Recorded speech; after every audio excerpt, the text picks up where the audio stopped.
Oh, hello, welcome to another video, and today it is time for the Tabletop Impulse Discord Community Showcase 2. Yes, it's been a while, but I was having some conversations today about critiquing miniatures, and I remembered that's a thing I was going to do on my channel. I was going to critique people's miniatures, the ones that they'd posted in the correct channel, consenting to have them featured in a video, not just random miniatures, but these are those miniatures, so here we go.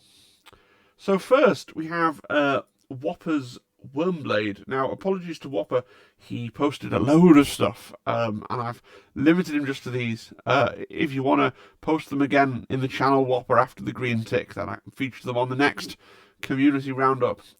So Whopper actually won Best Painted at the San Diego Open in 2022 with these, which was a few months ago now. That's how long they've been languishing on my Discord.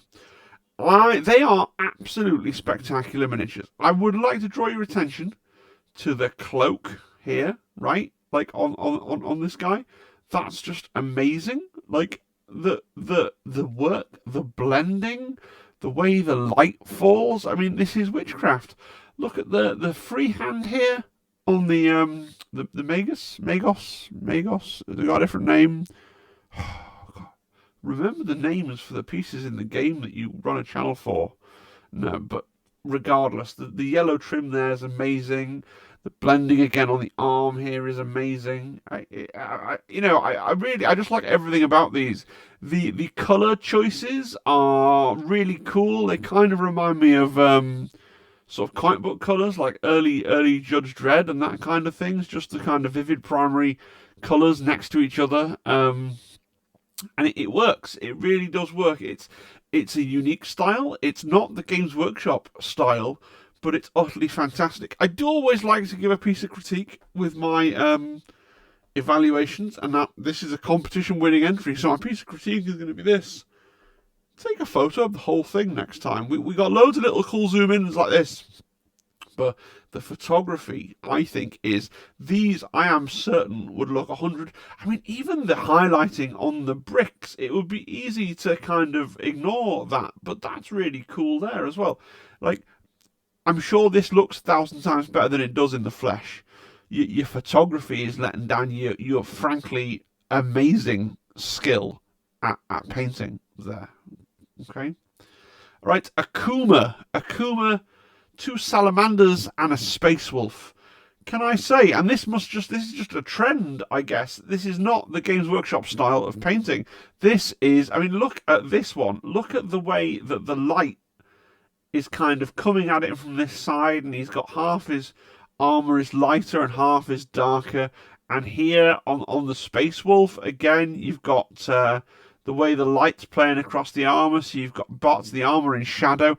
And you've got object source lighting going on the plasma gun, and again on the Xenophase blade. Like, that's just, it's awesome. And the creamy blending going on the inside, the inside of the wolf skin cape here. Like, that is fantastic. And attention to detail, like, I wouldn't, if you look at reference pictures, people often do have different colour head hair and facial hair. But I think 99 painters out of 100 would not pick out the moustache in different colours to the hairs on his head. That's amazing. This salamander is also really good. I love the freehand on the shoulder pad, the object source lighting going on here as well.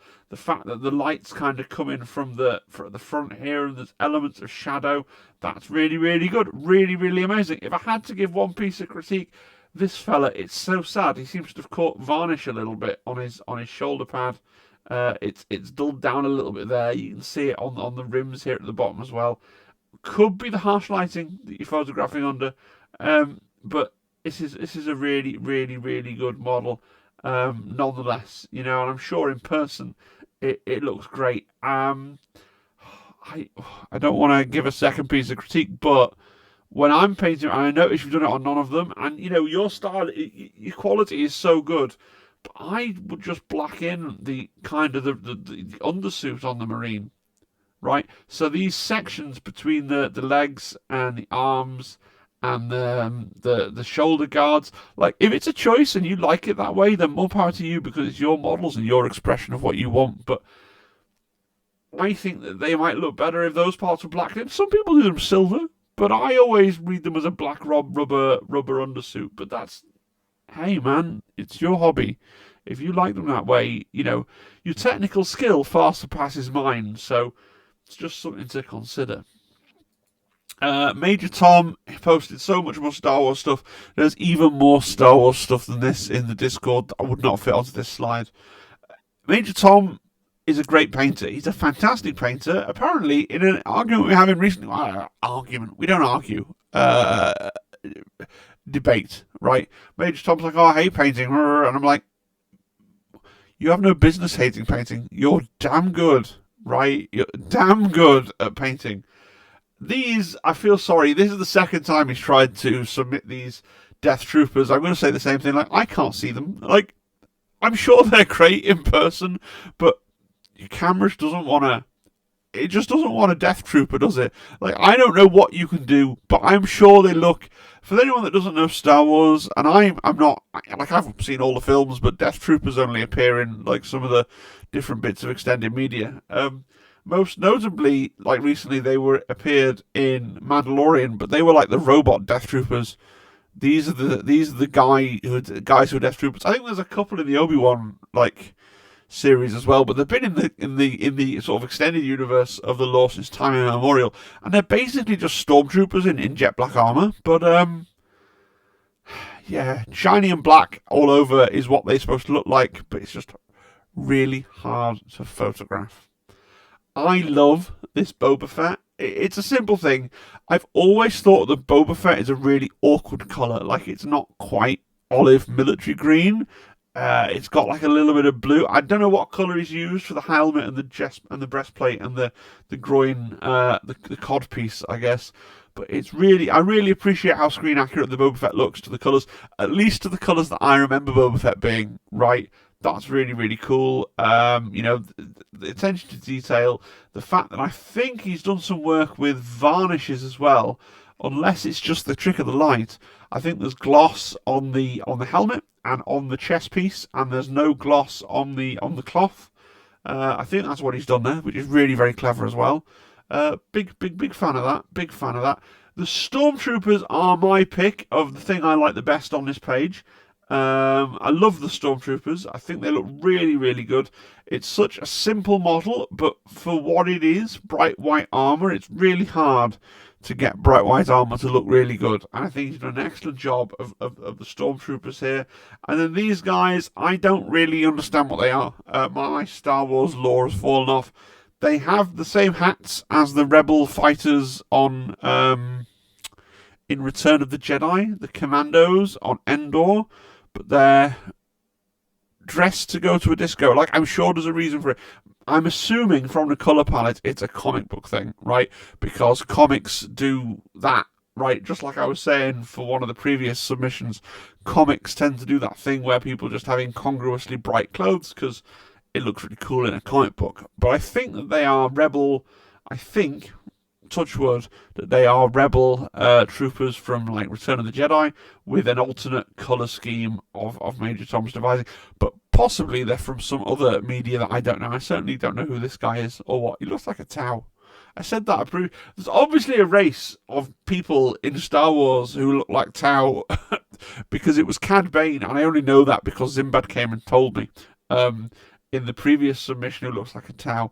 So here's another one of those guys. But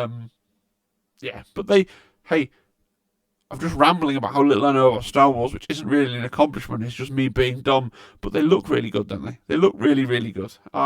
Big fan of those. Big fan of all the models. Really, really nice. In terms of feedback, I don't know, man.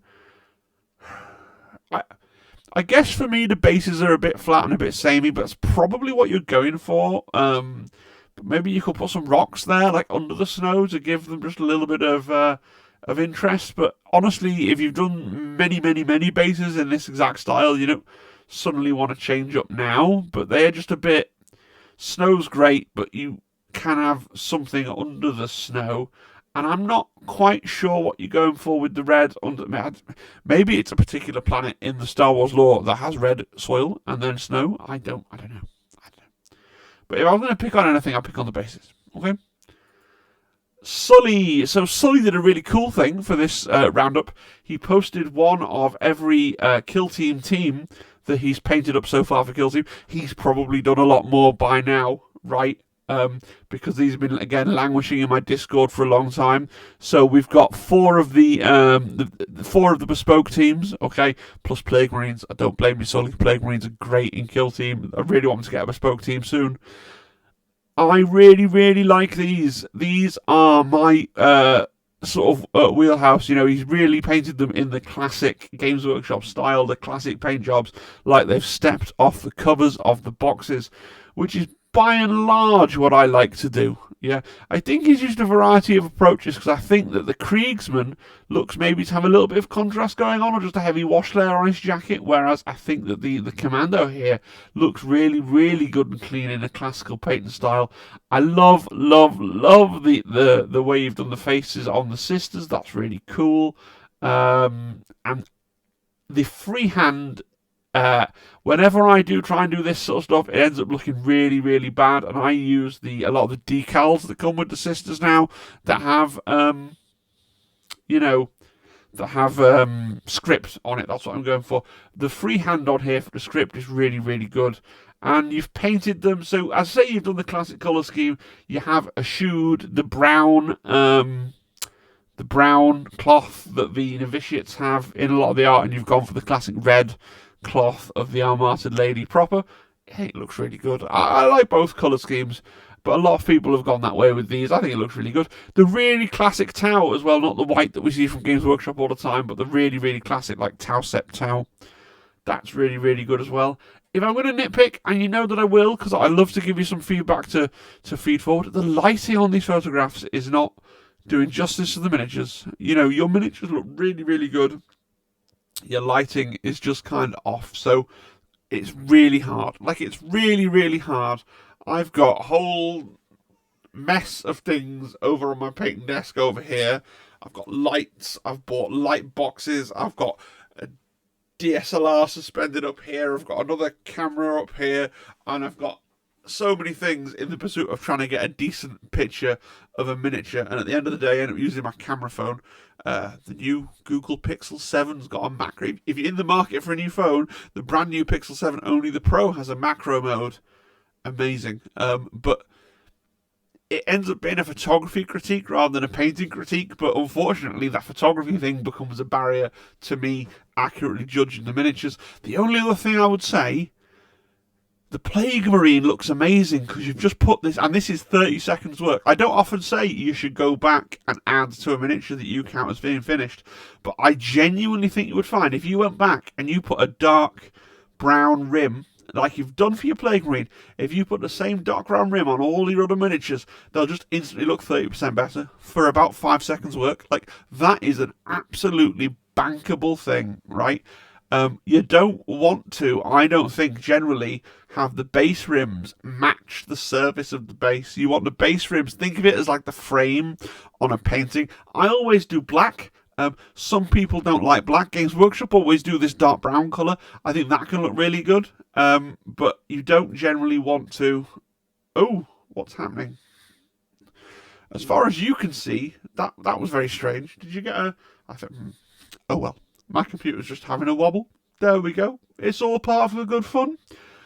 The base rims, if you put them on, especially this guy, is this one, I don't want to be insulting, but did you just forget to rim the base on this guy? Whereas these ones, it's a choice. I just respectfully think they would all look better with the dark brown. He looks really good on that base, right? He just really pops off it with the green and the brown. Looks really, really good. I just think a darker colour around the rims of the bases, the whole thing would look 1,000 times better. Well, 30% better anyway. Aaron, this is really good. Like, I'm a sucker for Sisters of Battle, and I'm a sucker for Rust. So these are a couple of my favourite things. Just look at Morven Val's like skirt piece. I don't know if skirt's the right word. Surplus tabard apron, because it's outside armour, isn't it? But the blending. It's like you got the hard line of the crease that follows the knee, and you can see the knee underneath as well, right? And I do that sort of stuff, right? But then you've got the kind of feathering into the material where you can see where the whole thing catches the light. Like, that is just really, really good. That is just really, really good. The skirt on Morvenval, yeah, really, really good. Okay, and amazing. Unfortunately, I'm going to say again, at risk of sounding like a broken record, this photograph's quite bad. So the bit that I can see really well that's in focus is like Rapture, and then other bits aren't quite as in focus or as sharp, so it's really hard. I'm sure the rest of the model is wonderful. I think you mentioned on Discord that it won a competition. I really want to pick up these models and see them in person, man. You probably live in the US. Just statistically, you probably live in the US. We're probably never going to meet, but this is amazing work. What's going on with the base? Why is she plonked down on a? I know you can do good bases because the bases down here are absolutely killer, my dude. Like, whoa. Yeah, these bases are what I'm talking about. These are amazing bases. We'll come back to the Black Templars.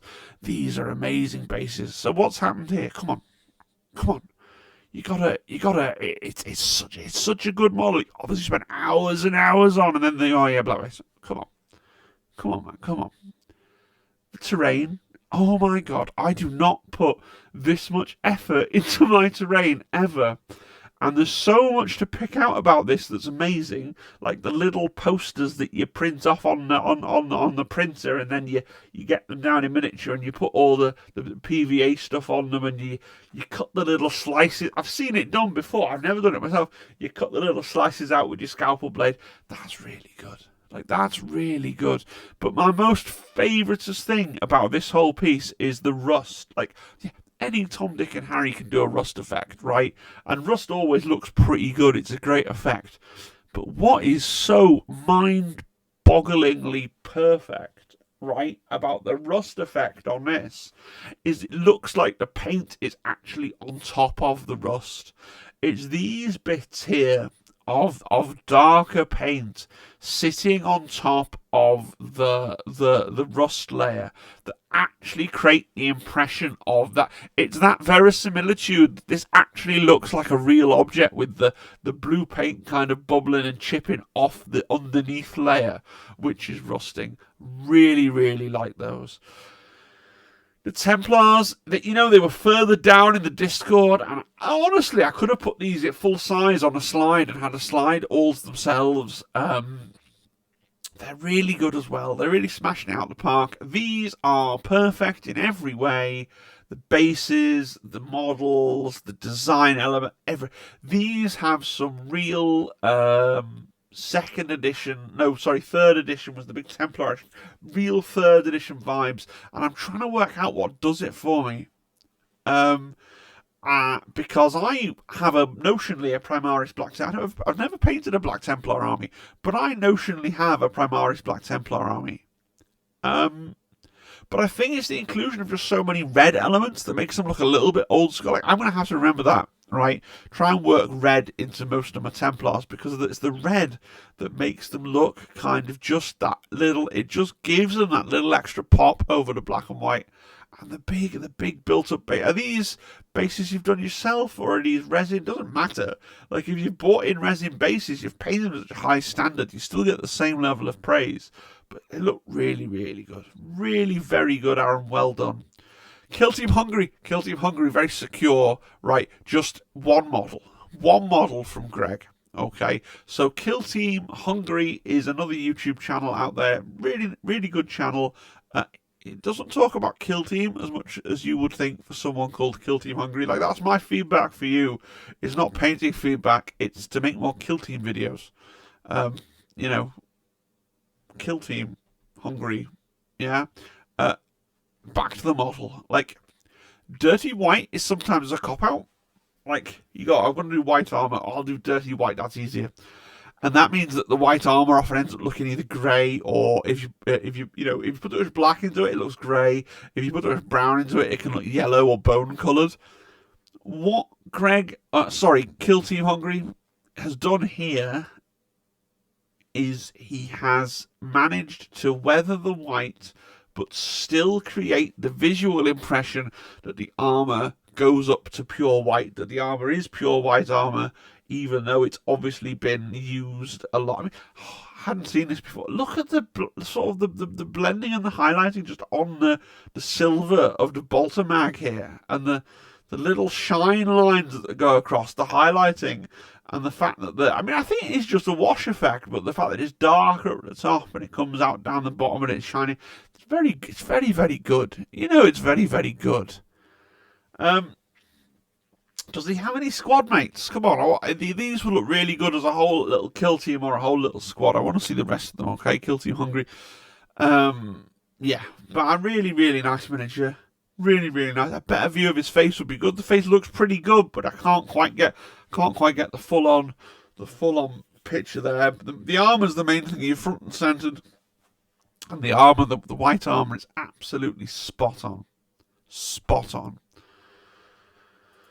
Final thoughts. Would you like to be featured next time? Look, it might be in 2 months, it might be in 3 months, but if you head to the Discord, the link is in the description, and you post your stuff to #CommunityShowcase, then it may feature in a video at some point. Okay, and if you've posted stuff that I've missed and it's now before the green, because that green tick that I posted is where I'm going to come back to next time.